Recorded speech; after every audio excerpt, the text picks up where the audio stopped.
pôles principaux, les sciences, le numérique et la formation humaine. Dans les sciences, on va mettre aussi bien des mathématiques, de la physique, de sciences de l'ingénieur que de la SVT. Dans la partie numérique, on va partir sur de l'informatique, du réseau et du data. Et dans la partie formation humaine qui est très importante dans notre école, c'est de l'accompagnement vers comment se présenter, comment faire un CV, de la culture générale, de l'économie et bien sûr de l'anglais.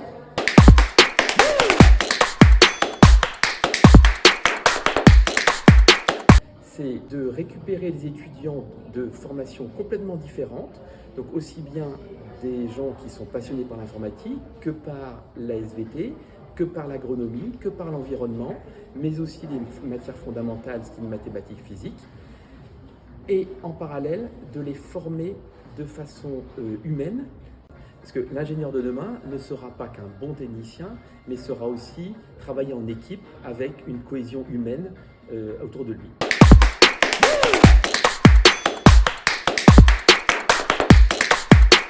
Alors, à l'ISEN Ouest, nos étudiants font des projets, donc plusieurs types de projets. Un, par exemple, c'est de partir de la conception d'un appareil électronique, de la construction de cet appareil, de l'informatique qu'il y a derrière, de la vision des datas que l'on récupère et de l'analyse de données ensuite. Ça, c'est un projet, par exemple, typique de 3e année qui va durer jusqu'à 6 semaines.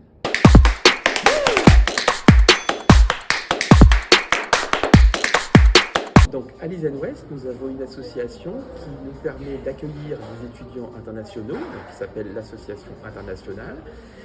Nous avons à peu près 15% d'étudiants étrangers dans notre école et nous nous faisons découvrir non seulement le pays, la région, mais aussi on les aide pour les démarches administratives et aussi pour les fêtes, lorsqu'il y a des fêtes et des moments de convivialité, on fait des réunions entre les étudiants internationaux et les Français.